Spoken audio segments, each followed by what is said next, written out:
La plus lourde séquelle que je suis en train de porter, c'est pas le fait que j'arrive plus à marcher, c'est que c'est quelqu'un qui m'a fait ça volontairement et gratuitement. J'ai été victime d'une agression à caractère islamophobe en représailles des attentats qui ont pu toucher la France. En fait, c'était 15 jours après les attentats de Nice, le 4 août 2016. Ce jour-là, je me rendais au Havre pour rendre visite à une amie. On a passé la journée à la plage, au restaurant, et en rentrant le soir, dans les alentours de 23h, 23h30, j'étais au volant de mon véhicule. La passagère qui était avec moi m'a indiqué la route pour qu'on puisse rentrer chez elle. Elle me demande de prendre la voie de gauche pour pouvoir tourner ensuite au feu et arriver chez elle. En accélérant, je m'aperçois que au loin, il y a un véhicule qui arrive à vive allure. Il a traversé le terre-plein qui nous séparait pour pouvoir se rendre en face de moi. Je l'ai évité en tournant mon véhicule sur la droite, mais il est revenu en face de moi, a accéléré et il m'a percuté.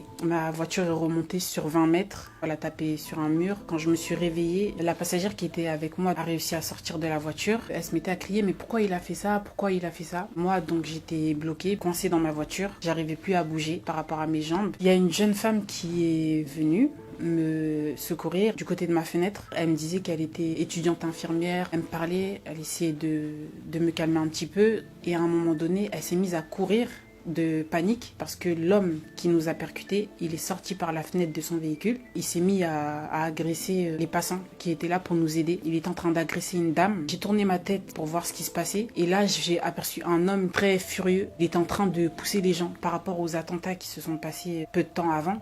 Je pensais que c'était un attentat sur le coup. Du coup, j'étais en panique et j'ai tourné ma tête sur le côté opposé pour faire comme si j'étais morte en fait. Parce que je me disais, s'il nous a percutés et qu'au final il sort pour agresser les autres, c'est qu'il était déterminé à faire quelque chose. J'entendais des gens qui criaient « Arrêtez-le, arrêtez-le ». Il a attrapé une femme qui était sortie elle-même de son véhicule pour pouvoir nous aider puisqu'elle pensait que c'était un simple accident. Elle était enceinte de 5 mois. Il lui a dit « Toi, viens là, t'es une arabe ?» Et elle a dit « Non, je suis pas une arabe ». Du coup, il l'a attrapée et il l'a poussée par terre. Il a volé le véhicule de cette femme-là et il a percuté une autre femme de 50 ans. Quand il a percuté la passante, elle était entre deux véhicules. Du coup, il pouvait plus... je pense que la voiture, elle était... Elle avançait plus. Voilà. Il est sorti du véhicule et commençait à prendre la fuite à pied. Il y a des jeunes qui l'ont attrapé jusqu'à ce que les secours arrivent. La police est arrivée et quand j'ai vu les gyrophares, je me souviens avoir dit à la police « Il était en sens interdit, c'est pas moi ». C'est ce que j'ai dit, parce que j'étais en panique en fait, je comprenais pas ce qui se passait. Le policier m'a dit « Vous inquiétez pas, on était à sa poursuite ». Il y a une équipe d'une vingtaine de pompiers qui ont mis 2 heures pour me désincarcérer. J'ai passé 3 ans à l'hôpital, j'avais les jambes vraiment cassées, j'ai perdu l'usage de mes jambes. Du coup, pendant l'enquête, moi j'ai pas été auditionnée aussitôt. J'ai été auditionnée 1 an après les faits. J'ai été auditionnée à l'hôpital quand la juge est venue avec la greffière. C'est à ce moment-là que j'ai appris ce qui s'était réellement passé. En fait, l'homme qui nous a percutés, il était avant tout ça dans un restaurant et il a agressé une serveuse qui était arabe. Il l'a attendue sur le parking. Lui, il avait son 4x4. Elle rentrait dans sa voiture. Il est rentré de force dans le véhicule de cette femme-là et il lui a dit « Démarre, sale djihadiste ». Elle a eu peur, elle est sortie et elle est retournée dans le restaurant pour pouvoir prévenir ses collègues et la police. C'est là que l'individu a pris la fuite au volant de son propre 4x4. Quand il a pris la fuite, il y a des témoins qui ont dit qu'il a tenté de percuter 2 ou 3 voitures. Ensuite, il est arrivé sur ma route, il a traversé le terre-plein et là, il est venu en face de moi, il m'a percuté. Au fil de l'enquête, on a appris qu'en réalité, ses motivations, c'était de, comme il a dit, préserver son pays. C'était ses paroles. Qu'il recherchait des djihadistes par rapport aux attentats qu'il y a pu avoir en France. Toi, t'avais ton voile à ce moment-là? Oui, j'avais mon voile, mais ils ne nous voyaient pas parce que c'était la nuit. Moi, dans ma voiture, on était 2 musulmanes. Il y a eu aussi la première victime qui était une femme arabe, mais quand il a attrapé la femme enceinte, même l'autre dame, c'était pas des musulmanes. Il s'en est pris à nous tous gratuitement en fait. Je me suis rendue par contre au procès. J'étais face à lui. Moi, je lui ai dit en tout cas ce que j'avais à lui dire. Pendant les 3 ans où j'étais à l'hôpital, il s'est pas du tout excusé. On n'a pas eu de courrier, rien du tout. Et le jour du procès, il s'est excusé parce qu'il voulait sauver sa peau, quoi. Les expertises, elles ont démontré qu'il avait consommé de l'alcool et des stupéfiants, mais l'expertise a démontré qu'il était totalement responsable de ses actes. Il n'a rien eu. Il a été condamné à 3 ans d'emprisonnement, dont 18 mois de sursis et l'interdiction de repasser son permis pendant 3 ou 5 ans. Je ne sais pas du tout pourquoi aussi peu. Je suis restée dans l'incompréhension face à ça. Il n'a pas du tout payé pour ce qu'il a fait. C'est nous les victimes qui avons payé pour ce qu'il a fait. Moi, je suis la victime la plus touchée, mais j'oublie pas qu'à côté, il y a eu d'autres victimes. Quand il a percuté la passante, elle a eu une fracture ouverte du tibia et aujourd'hui, elle boite à vie en fait. J'ai eu de multiples fractures au niveau des membres inférieurs. Quand j'étais à l'hôpital, je perdais beaucoup espoir parce que les chirurgiens me disaient que j'allais pas remarcher. J'étais destinée à ne plus remarcher. Ça m'a mis une grosse claque parce que c'est dur à accepter dans le sens où c'est une personne qui nous a fait ça volontairement. Du coup,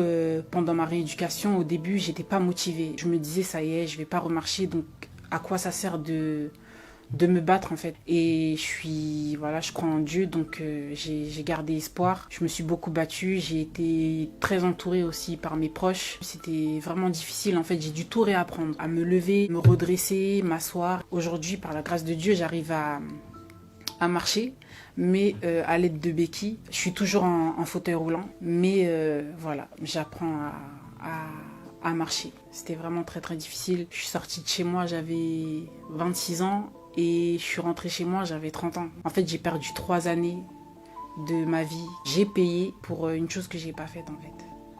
C'est ce sentiment que j'ai. Je tiens à ajouter aussi que comme il est né le même jour que moi, en fait, on est né à Noël. Moi, ma famille est chrétienne, donc elle fête Noël. Et aujourd'hui, c'est quelque chose qui l'a détruit en fait en moi. Quand je sais que ça va être mon anniversaire, je sais que ça va être son anniversaire, qu'on va souffler la même bougie. C'est une chose qui l'a détruite aussi. J'y pense tout le temps. J'y pense encore plus qu'autre chose, quoi. Aujourd'hui, je suis beaucoup dans l'incompréhension par rapport à ce qui m'est arrivé. Je pense que la plus lourde séquelle que je suis en train de porter, c'est pas le fait que j'arrive plus à marcher, c'est que c'est quelqu'un qui m'a fait ça volontairement et gratuitement pour une chose que j'ai pas faite. Après, je pense que faut aussi cesser l'amalgame sur l'islam. Nous, les musulmans, on est aussi touchés par les attentats. On condamne les attentats. Dès qu'il y a un événement pareil, on a toujours le sentiment de devoir se justifier. Et là, le fait que quelqu'un m'ait percuté pour ça, j'ai l'impression que je dois encore plus me justifier. Mais je me justifierai pas parce que moi aussi, je condamne les attentats. Moi aussi, je condamne le meurtre. L'islam, c'est pas une religion qui